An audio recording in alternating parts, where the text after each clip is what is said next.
اپنے شوق سے حفظ کرتے تھے. انسان سے غلطی ہو جاتی ہے، رائے غلط ہو سکتی ہے.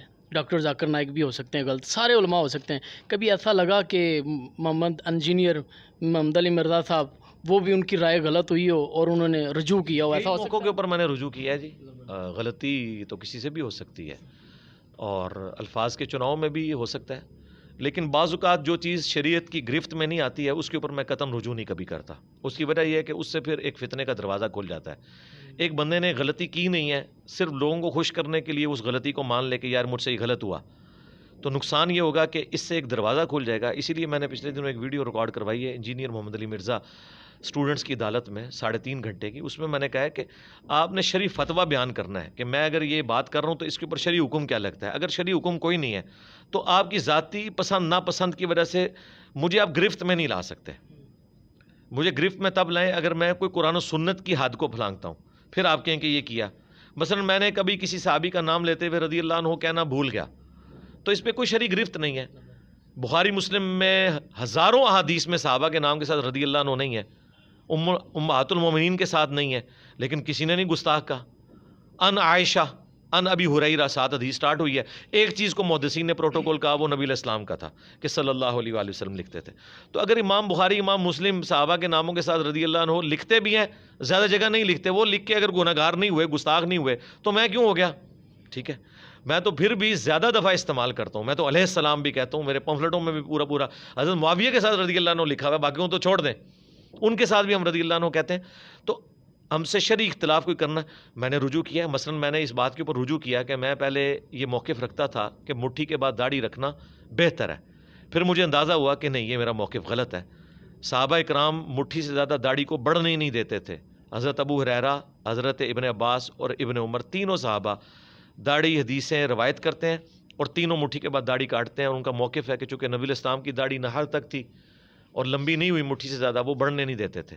لیکن اگر کوئی مٹھی کے بعد رکھتا ہے اور وہ اتنی لمبی نہ ہو کہ وہ ٹوائلٹ میں جائے اور اس کو یوں کندھے پہ رکھنا پڑے، تو ہم جائز سمجھتے ہیں.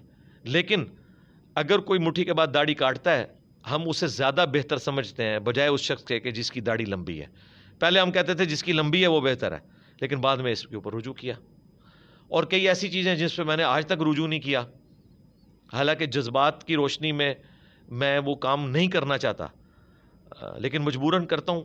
مثلا حضرت معاویہ کو رضی اللہ عنہ کہنا میں آج تک کہہ رہا ہوں، آندہ بھی کہوں گا، دل نہیں مانتا، لیکن علم کی دلیل کی وجہ سے میں اس کے سامنے ڈھیر ہو جاتا ہوں کہ نہیں یار، اگر انہوں نے اپنے دور خلافت میں حضرت علی کی صحابیت کا احترام نہیں کیا، ہم کم از کم رسول اللہ کی نسبت کی وجہ سے ان کی صحابیت کا احترام کریں کہ باوجود اس کے کہ ان کے اعمال کی وجہ سے امت پوری کو نقصان ہوا، اہل بیت کو تکلیفیں اٹھانی پڑیں، چلیں ہم ان کے لیے دعائیہ کلمات رضی اللہ عنہ کہہ دیتے ہیں.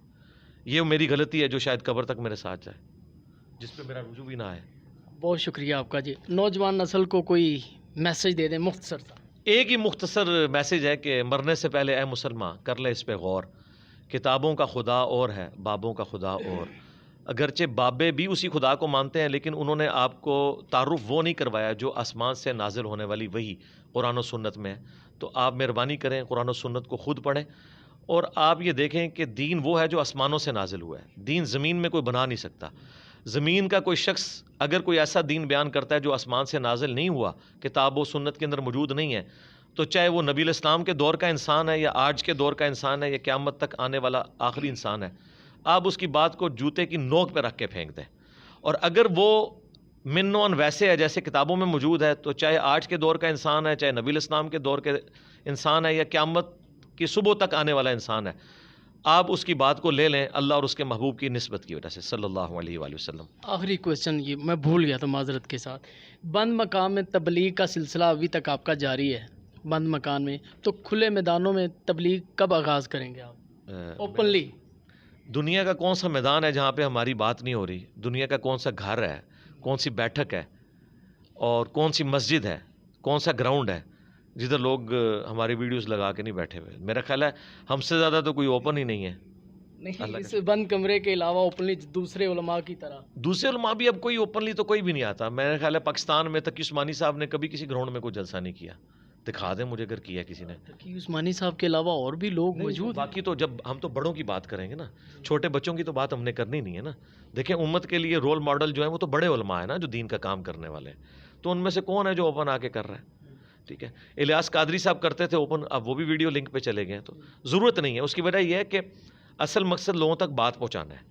تو اس کنٹرول انوائرمنٹ میں جب آپ کو سیکیورٹی ایشوز بھی نہ ہوں, انوائرمنٹ بھی اچھی ہو, آپ ویڈیو میں اپنی چیزیں ریکارڈ کروا کے پبلک تک پہنچائیں.